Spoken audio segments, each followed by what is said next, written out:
Hello and welcome to Bank and Transform, the top podcast in retail banking. I'm your host, Jim Marous, owner and CEO of the Digital Banking Report and co-publisher of the Financial Brand. In an industry where products and services seem almost indistinguishable, financial institutions must differentiate themselves and create meaningful connections with their audience based on value.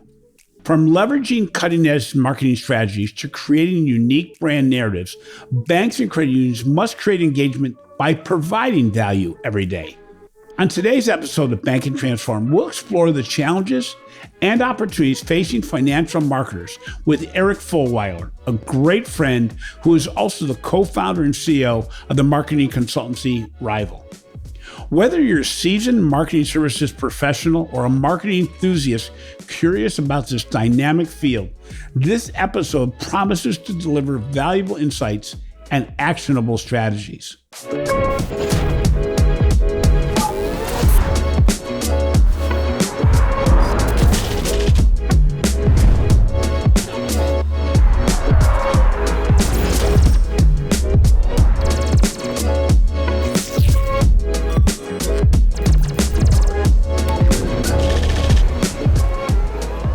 Eric Fulwiler was a presenter at this year's Financial Brand Forum, where he shared insights from numerous discussions he's had with disruptive brands across dozens of industries.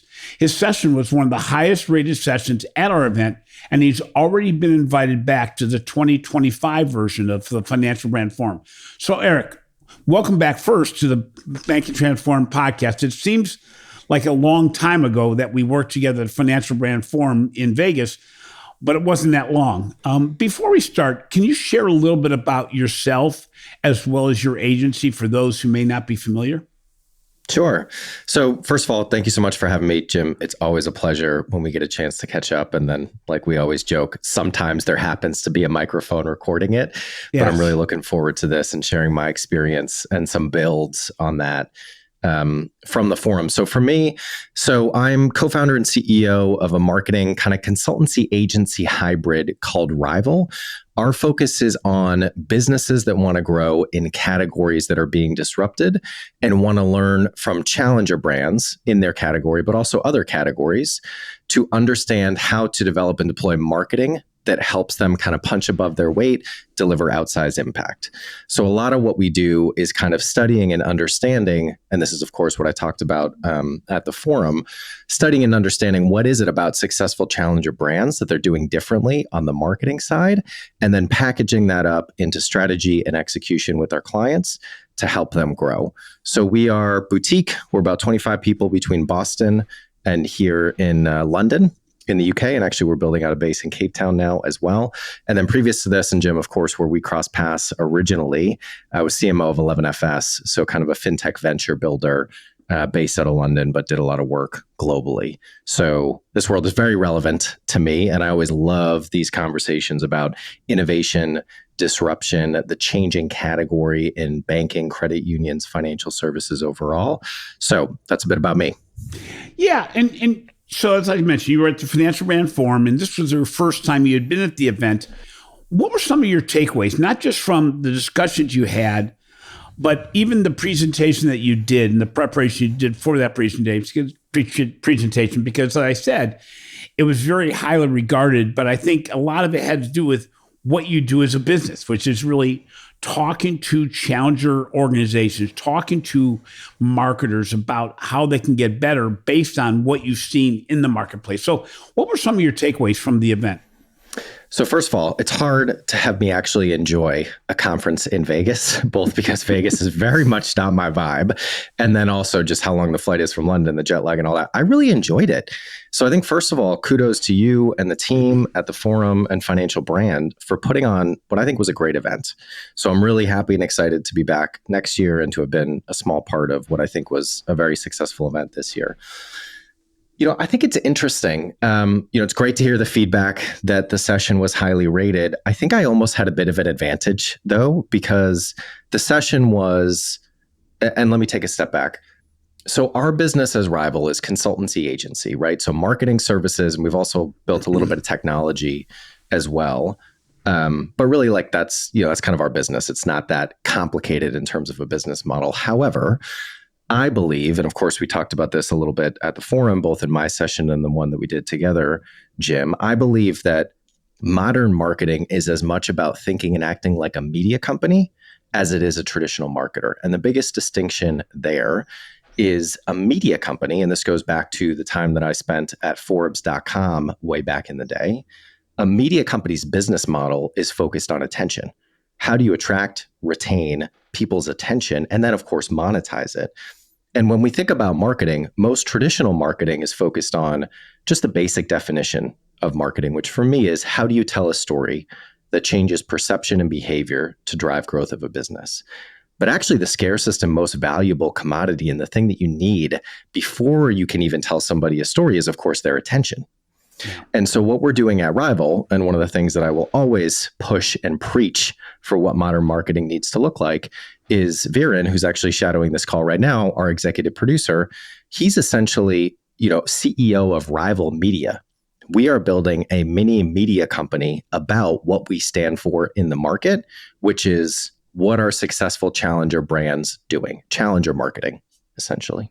Actually, practicing what you preach, which is 100%. Kind of interesting. As I know, I talk about these things really well, but I have to deploy them on a regular basis through my writing, through my speaking, through my podcast, and all the other things. You go, there's times where you go, as a parent would say, do as I say, not as I do, because I don't always execute the way I'd like to. But also, you are a media company. There's, of course, the financial brand, but you, Jim Marous, you are a media company. Yeah. And so for us, we are trying to compete with other media companies that put out marketing content, put on marketing events, or trying to build marketing communities. But actually, that's a means to an end of collecting through valuable content people's attention, CMOs' attention, so that we can build a relationship and awareness with them. And our main business model is actually our consulting and advertising.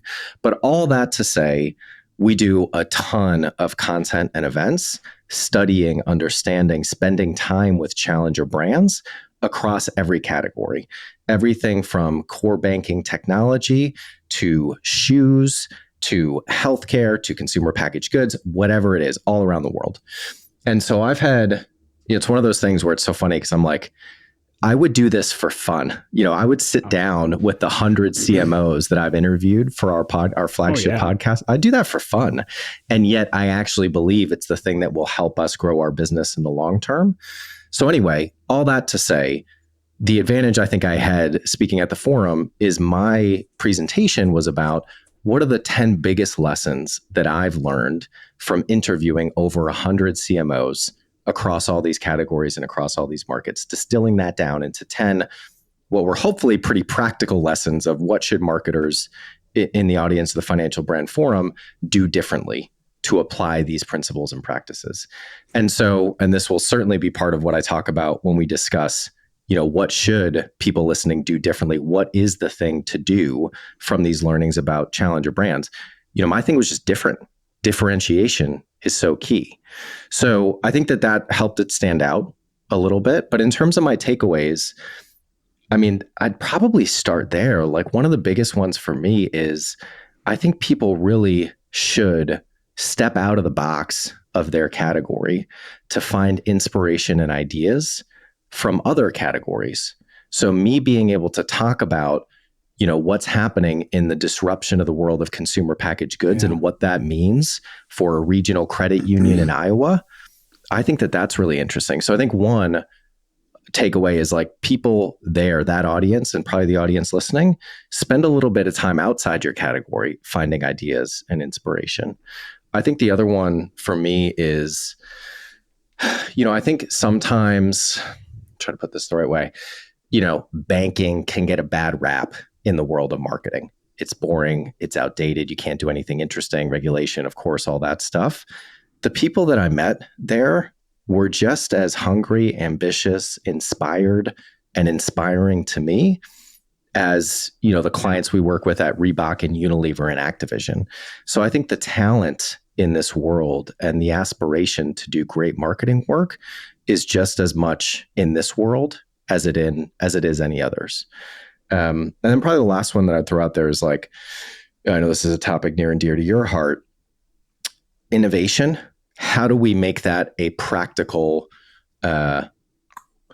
thing? How do we actually do that differently as opposed to just talk about it on stage? That's something I'm so fascinated by, particularly when it comes to culture, because I think at the end of the day, that is really what allows you to or restricts you from innovating as a business. And yet it's so hard to take it down from the 10,000 foot cliche slide in a keynote presentation to, well, what do I actually do differently over the next 90 days? And I think that's something that I really enjoyed talking to you about when we did our session together on the first day or whatever it was. Yeah, it's interesting because, as you said, what I've always loved about the forum, and obviously I'm biased, but the energy there is infectious. Obviously, you get a bunch of marketers together, probably from any industry, and the personalities just meld really cool, and they get very energized and very aspirational in what they want to do, and they come out of these kind of meetings just going full bore. They're really excited about what they can do. But in banking, we have challenges. Status quo invariably tends to win, despite what it should, if it should win or not. In that change is really hard to handle, and more so in banking than anything else. And some, I get it back to the day you're hired in the banking world. I mean, part of what you do in banking is being told, okay, here's what we do. Here's how we've done in the past. Now go do your rotation to see how these different departments work and get to know how we do things. So from the very beginning, they say, we tend to stay where we are. In the banking world, it shows. The products are the same. The way we market are the same words in commercials. If you took the words away from the commercial or from the brand away from the commercials, you'd be hard-pressed to know what brand it was. These are big, huge challenges in the marketplace. But when you look at standing apart, you mentioned it, getting attention. Getting attention is different than getting a good experience. People now, because of technology and all the focus on experiences, it's unlikely you're going to have an organization that stays in business very long if the experience sucks. On the other hand, engagement is intention. How do you get that engagement? How do you take that challenger mindset to get more attention, but more importantly, get more engagement, but get more pushes on the phone that say, I want to go to your site? How do you do that in banking? I mean, how do you recommend your clients do that in banking when you look at the fact that, we all tend to be the same. We all tend to feel the same. But we're all looking to say, how do I make it so my current customers or my prospects click on my button rather than a fintech challenger? There's so many things I could talk about. I think the place that I would start, and probably, I always try to think about people might listen to, however long this conversation is going to be, 30, 40 minutes. What are the one or two things that I think are really going to matter most that I would love to stick in people's minds, and even better, have them do something different with? Yep. And I think one of them is the importance of differentiation. And I don't know how to stress that enough. Probably the number one. Just a second, Eric. Do you mean on the global brand basis or differentiation on the personal basis, or both? I mean on the brand and marketing side. Okay. How you show up in a brand, the communication that you deliver to the market. Now, that could be advertising, but that also could be the user experience when they get to your product, when they get to your site. It's the whole thing, right? One of the things I think about all the time is we sit here on our side of the fence as, quote, marketers, as, quote, product people. There's no distinction to the customer. It's just the experience. They don't think about brand. They don't think about product. They think about X company and that bank that I use or might consider using. And so I think differentiation can stretch across all of it. But I think that there is a infection of sameness in many categories, but particularly banking, where, and I've heard this from bankers, from marketers at banks and credit unions, right?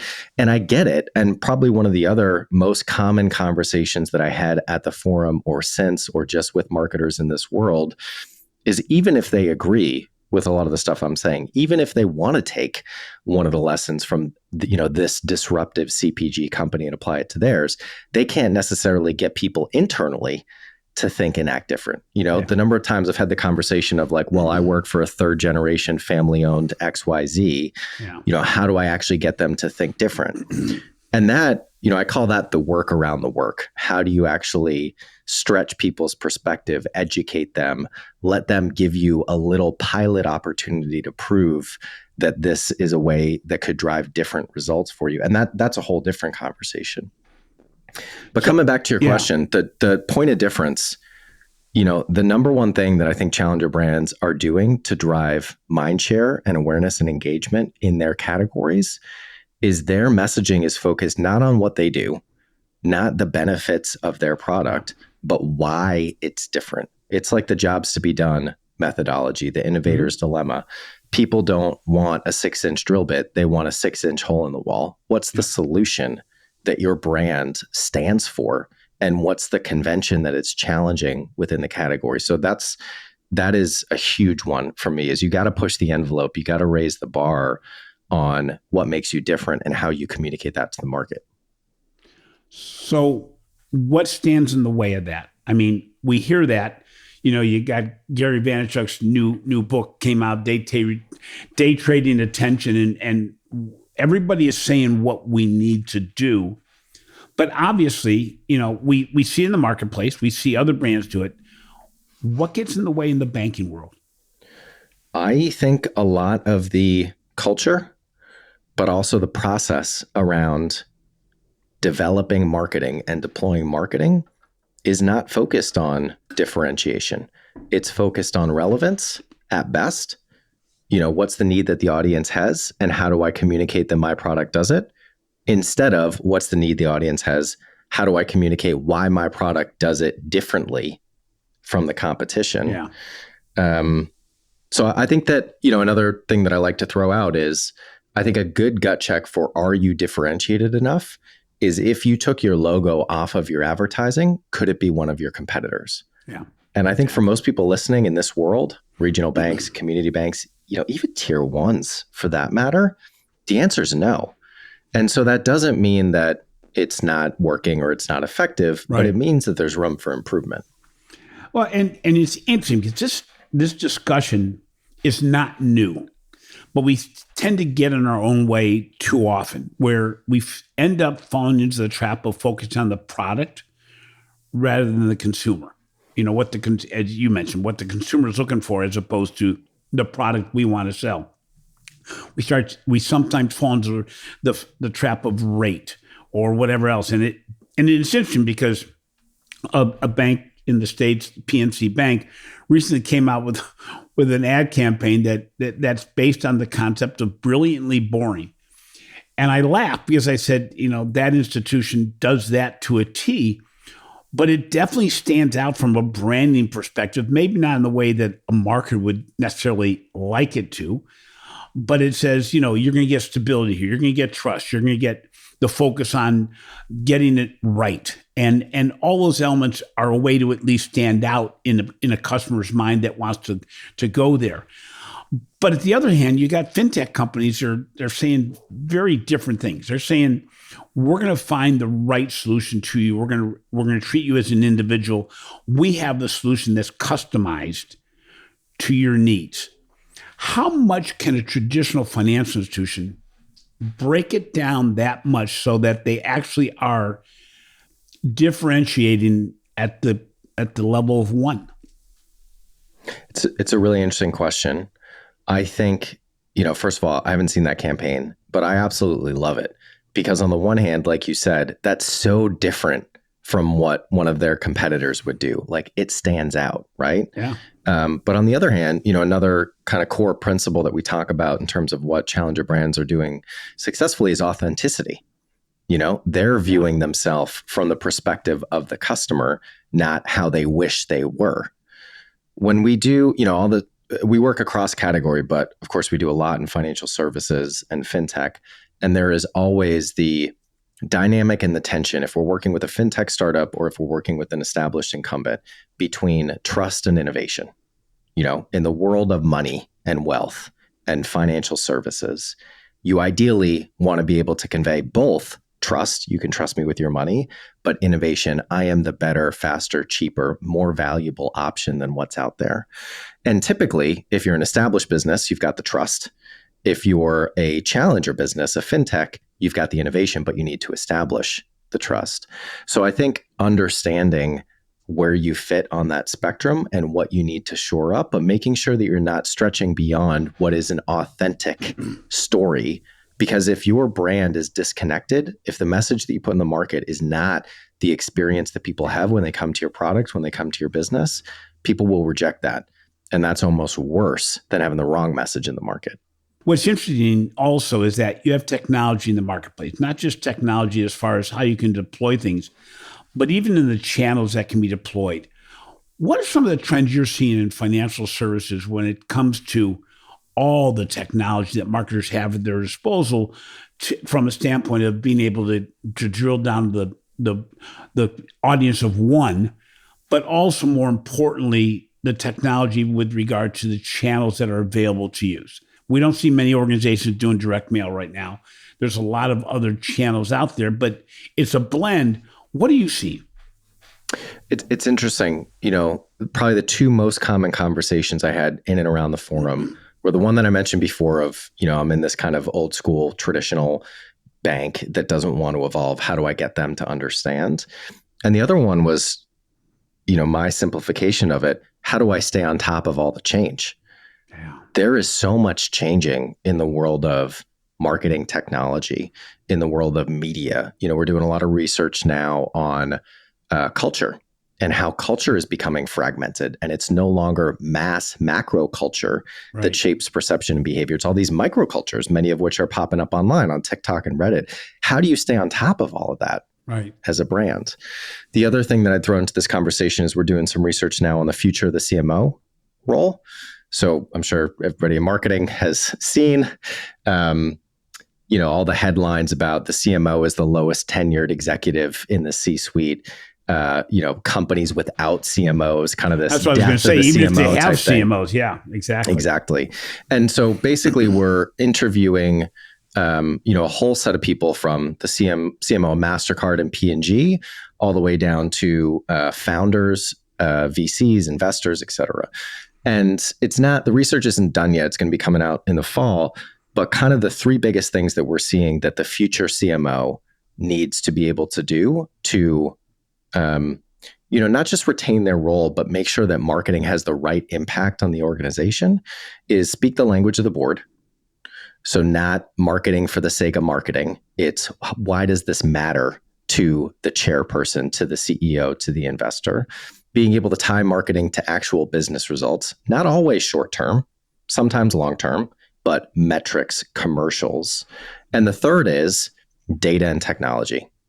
So while I am a strong believer in it's about the fundamentals, for all the distraction that AI, new technology, new media, microculture, all this stuff gives you, all of that is just a means to an end of delivering the fundamentals of what has always been the case since marketing started, of how you change human perception and behavior. Even with that, data and technology is going to transform what the modern marketing function needs to look like and what the modern CMO needs to be able to understand. But I would say that with a lowercase u, the more important thing is the talent base that they need to be able to assemble around them. Yeah. So first of all, I would say, Jim, I haven't told you this. I took away a very specific action from your talk when you went right before me at the forum. You gave your spiel that I think I'd heard before, but it really resonated with me about how you kind of looked around, 15 years ago, whatever it was, and you were like, oh man, I need to reinvent myself. Otherwise, this industry is going to pass me by. And I actually took that away and sat down and said, how do I need to reinvent myself? Even at my stage of the career, because change is constant. Yeah. And to me, that was, I believe all the conversations about AI fit now into the bucket of we're overestimating what's going to happen in a year and underestimating what's going to happen in 10. However, that is the piece that I need to reinvent myself into. And so I'm just going to getting started. I'm just going to go spend more time learning this stuff, talking to people that are doing it, et cetera. So I think you need to throw yourself in there. But the other thing I would say, the other part of this is if you are a marketing leader, if you are more than an individual contributor, you need to look at the talent of the team around you and that you're building, whether that's internal or external partners, and make sure that the data and technology side of that is shorn up, because that is not just the competitive advantage of a modern marketing function, it is a massive weakness if you don't have it. That's so interesting. And I appreciate the shout out to me on what I did. And basically it gets down to, you have to continually educate yourself. And these podcasts do it for me. I've mentioned this many times that the podcasts are probably the biggest learning experience I have on an ongoing basis.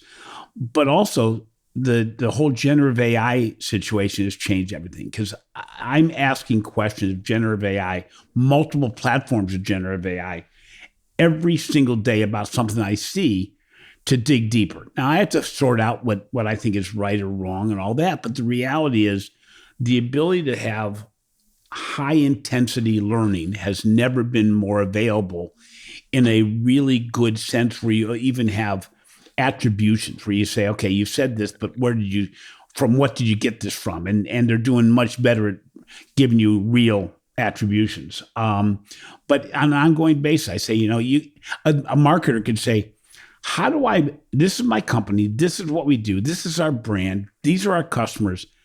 How do I make bank marketing better? And it's got to be a little bit more deep than that. But generative AI can give you some really good thoughts to look at. It can at least structure your conversation, which is crazy when you think about it, because Google never really did that. But generative AI has a way to say, I'm going to throw something your way. I'm going to have an interview with Eric Fulwiler around differentiation and challenger mindset. What should I ask him? And generative AI comes back with some ideas on questions. You always get away from that. But the reality is, to have writer's block or thinking block anymore, there's no excuse for it, because you have tools to get you off stuck. When you look at the technology also, when you see what's going on out there, you mentioned the internal versus external.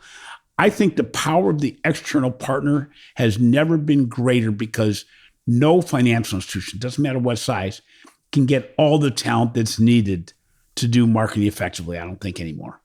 Yeah, I agree. And actually on that, I would say, part of why we're more consultancy than agency is I actually think that marketing should be, as much as possible, an internal function as opposed to outsourced, because it needs to be about innovation. It needs to be about research and development, understanding the customer, making the business overall more customer centric. And you don't want to outsource that. However, for expertise reasons, for financial constraints, for flexibility, there's so many reasons why probably most businesses do need external partners. But my first position is, I think it should be in-house if you can. You can't. Yeah, exactly. As you said, the ability to get down to the latest technologies is something that you probably aren't going to have internally. But why you're going to use them, what strategies are going to drive those technologies are pretty important. Yeah. I'd love to, Jim, if you don't mind, I'd love to just say one more thing about the AI topic, because I think this is so top of mind. Probably the dominant theme. This and how do I do more with less are probably the things that we hear about the most. Yep. And I absolutely believe in kind of your approach, what I said, I'm trying to make my approach of, you just got to throw yourself in there. You just got to start learning it. If it's something that makes you uncomfortable, if it's something that you're pushing against and saying, oh, I wish this wasn't here because I was good at the stuff that, the way that it worked before, you got to put yourself out there. Yeah. However, where we are with AI and where I think the hype has exceeded the reality and where the danger is in terms of spending money and time on it right now I think that AI, particularly generative AI, is raising the floor. It's not raising the ceiling. So you can use it to get a baseline of what should I talk about on this podcast? What should I know about this audience? But it is not going to deliver differentiated, great, exceptional insights. Those still need to come from humans. So don't use it as a crutch, use it as a step. Yep. But then you need to take the leap on top of that. And I think that's where a lot of people are getting caught, is they're trying to have it replace the human side of it. And actually, I think it just needs to elevate. It's not less human. It's just more of what you can do with that baseline. And the other thing I'll throw out there that I've been thinking about and we've been thinking about more recently that I think frames this up well is if it is about differentiation, if everybody's pulling from the same set of data, and I don't think it's a stretch to say that most of what gets created on the internet is probably average or below. Right. You're pulling from the same average pool of insight and information as everybody else is. So again, use it, but it is the floor, not the ceiling. Yeah. So you've gotten around quite a bit. You've done some roundtables even since the Financial Brand Forum with marketing executives. What are some financial brands that you think have successfully differentiated themselves or have raised your eyebrows as far as going, okay, they're getting something here? It's interesting. I will say I've been living here in the UK for 8 years now and spent a good amount of time in the US for work, and also my family's still in Boston. I don't know the US landscape as well as I know the UK landscape and European landscape. So I might lean on that a little bit more if it's okay, but I think the principles still apply. I always go back, my bread and butter example, even though it's a little bit outdated now, is Monzo over here in the UK. That's kind of had their struggles trying to break into the US, but you can go check them out. And what I would encourage people to check out, and maybe we can even link to this in the show notes, there was a blog post that the ex-CEO put out a little while ago about how they thought about marketing in the early days. And, Monzo, for people who aren't familiar, kind of one of the early challenger banks, now kind of a success story here in the UK. And really, they didn't, when I joined 11FS, I'll tell this anecdote because I think this will help frame it up for people. So many people in the fintech marketing world here in London would say, including people that I knew who were the early marketers at Monzo, Revolut, Starling, et cetera, they'd say, oh, well, we don't do marketing. And really what they meant is they don't do advertising. Right. But they did exceptional marketing. They worked very closely with the product team to understand what is it that people are looking for, how do we deliver that to them. They ran community events. They came up with a card that was pink, which at the time blew people's mind because everything else was just the sea of sameness. That now seems outdated, but I think that approach of how do you use marketing to bridge the gap between the value of your product and the needs that exist in the market and identifying that white space, that will always be true. Yeah. Another one over here, just as a quick one, I'm so fascinated by companies that activate at events.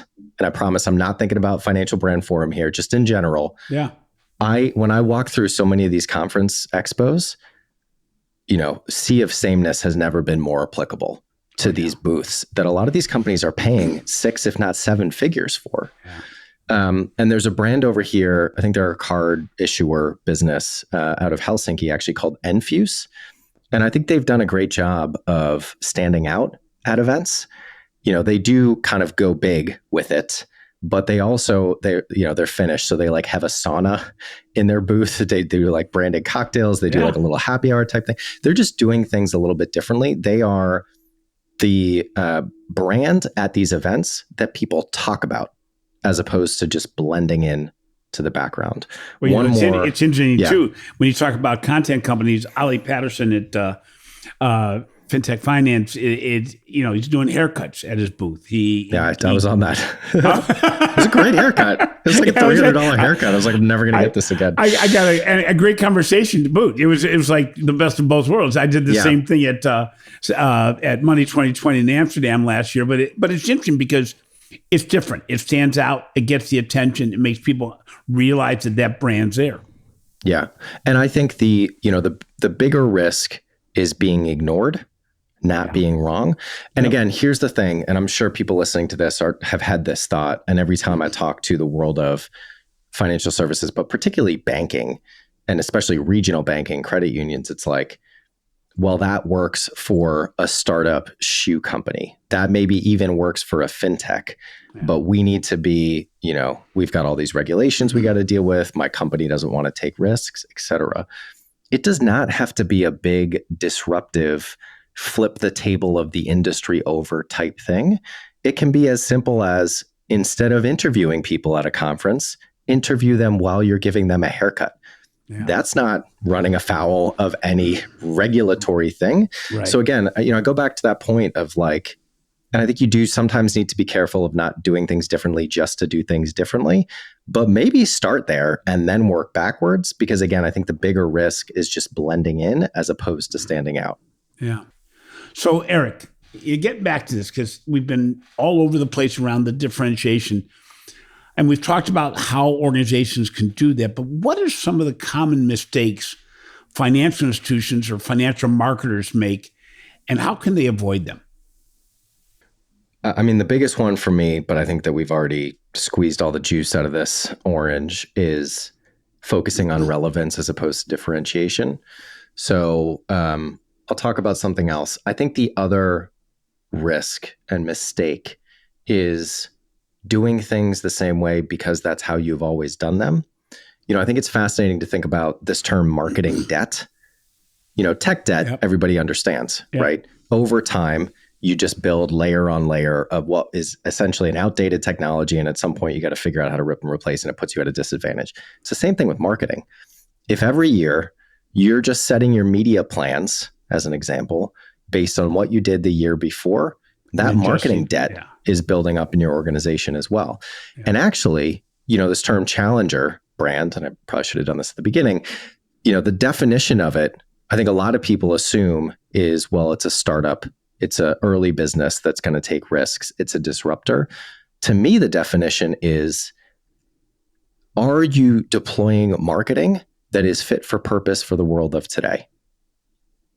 Because the gap between what you did 10 years ago and are still doing, just because you build layer on layer of marketing debt over those last 10 years versus what you would do differently if you started from scratch right now, that's the gap that a competitor or a challenger has an opportunity to close on you. And so I think more practically, if I was CMO of a bank, really any business, I would think about at least once a year, if not once a quarter, let's do an exercise. If we were starting this business over from scratch, relaunching this brand, what would we do differently in terms of how we show up in the world, what the story is, where we deploy our media, how we structure our team?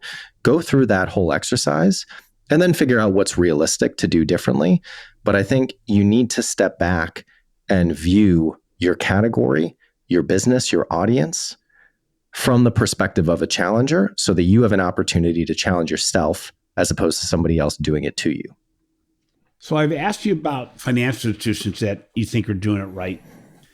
How about a brand that everybody knows, a big brand, one that's been out there for a while, so they have some legacy marketing debt they've had in the past.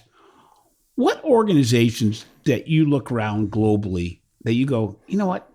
They continue to excite me by what they're doing or the way they're evolving or maybe the way they're innovating. Give me an example. So, Jim, you're part of our CMO group on WhatsApp, which is about 300 very engaged, very passionate senior marketers, founders. God, you missed a day, you lose 30 conversations. Yes. Yeah, it's really amazing. It's taken on a life of its own. And by the way, I will say, just in case it's valuable for people, I think the term community building gets thrown around a lot in the world of marketing. I think we've got a very active community. It's small but mighty, I would say, but we're much more focused on quality than quantity. And I think the biggest mistake people make with community building is that they view it as their brand trying to bring the value to people as opposed to creating a platform where people can get value from each other. Yeah. Most of the conversations in our community are not from anybody at Rival. No. We've created a platform for other marketers around the world to connect and discuss challenger marketing, and they get value from that. Yep. So anyway, that is an aside. But you're very aware of the kind of inside joke or meme within our community about Crocs. And I think, and this is kind of the root of the conversation and the debate, let's say, in the group, I think Crocs is an example of a fantastic challenger brand. And even like a 2.0 challenger brand, because they've done it a second time. Yeah. They've done it not only a second time, but they've gone from being, this is all arguably and up for interpretation, but cool, 25 years ago, Mario Batali, early 2000s, et cetera, to being very uncool, to now being, especially if you cool ask someone under 25, very cool again. Oh yeah. I think that's amazing. I've got a pair on my shelf here. Because I think they belong in the Challenger Brand Hall of Fame. And they've done it. I was talking about microcultures before. They've done it by mapping, understanding, and tapping into not the macro culture of fashion, music, art, etc., but the microculture, the small pockets of people that are influencing small groups of individuals. And they've embedded themselves within those conversations. Oh yeah. Well, I've never owned a set of Crocs in my life, but we can fix that, Jim. Thanks to your discussion group, Nigel sent me a pair of Crocs with some branded things to put on the Crocs, and so it has taken on a life of its own. So, when you look at the future of financial marketing, we're not going to go too deep into the future. Not 10 years, but when you look at right today, the future of marketing. What do you see that's going to evolve the most over the next few years? So you mentioned Gary Vaynerchuk before. I didn't say it on this podcast, but if anybody's come across my stuff before, I spent 7 years working for him directly and kind of building VaynerMedia in the early days. And one of the things he was our very first interview for this podcast. Oh, really? Yeah. He was my very first interview on my podcast as well. I don't think we've ever talked about that. We should do one, the three of us at some point. It was like I captured him at the Financial Brand Forum when he spoke at the Financial Brand Forum, and he is more than nice enough to give of his time. But it was a great interview and great engagement. Yeah. Yeah, for sure. But he's got a lot. He's had the biggest influence on me professionally for sure. And one of the things that he always said that I love and will steal here is he said, it's much more about reacting faster, smarter to the present than predicting the future. So whenever anybody asks me, what is the next 5 years? What is the next 10 years? What does the future look like? That's always where I go is actually, I think it's more about rejecting that question and being like, where are we right now? And where can I close the gaps? But to answer the question, I would go back to what I said about this research we're doing about the future of the CMO. I think marketing, regardless of the category, but certainly, even though, the disruption, let's say, is maybe a little bit slower to take effect in the world of maybe many of the people listening, the regional level, the community bank level, et cetera, it's certainly coming. And so skating to where the puck is going of being either a CMO or a marketing function that speaks the language of the board, that understands and delivers commercial results, and that leverages data and technology, those are, they'll play out in different ways, but those are the three pillars for me. If a financial marketer today is going to do one thing differently or one thing, period, what do they need to do? In other words, where do I start? Sit down and look at the marketing that's in the world right now that you're doing, the last 12 months, the next 3 months, whatever. Take a piece of it. And ask yourself, if I took my logo off of this piece of communication, could it be one of my competitors? And then have a session with your team to figure out how you close that gap. Yeah, a great differentiation comment. For sure. And I'm going to add in there, learn from those that are learning on your behalf. And I'll mention your company. How do people reach out to you or find out more about what you're doing? Because you're one of the places I go to on a regular basis to find out what's going on, even beyond financial services, but what's going on in marketing, because we all have to look at that. And we have to keep on learning between podcasts and webinars and books and everything else. But, I will add to the fact that, going to a company like you, to a person like you, to the amount of content that you're spitting out right now, that can help everybody get better. How do people find out more about Rival? I'm pretty easy to find online. The company is wearerival.com. So you can find out everything about us as well as our content hub and a link to the AMP CMO community if you're interested in joining. We've actually had a few new members from the Financial Brand Forum audience since the conference, which was great. And then for me, best place to find me is on LinkedIn, or you could email me directly, eric@wearerival.com. Eric, it's always a pleasure to get together with you. As you said, sometimes we have without the microphone, sometimes we have the microphone, but it's always a learning experience. Really appreciate your time today. Thanks so much, Jim. Thanks for listening to Banking Transformed, the winner of 3 international awards for podcast excellence. If you enjoy what we're doing, please be sure to give Banking Transformed a positive review. Finally, be sure to catch my recent articles on the financial brand and check out the research we're doing for the Digital Banking Report. This has been a production of Evergreen Podcasts. A special thank you to our senior producer, Leah Hassage, audio engineer, Chris Fathalias, and video producer, Will Pritz. I'm your host, Jim Marous. Until next time, remember, in a marketplace filled with indistinguishable brands, it's time to set yourself and your organization apart and challenge the status quo.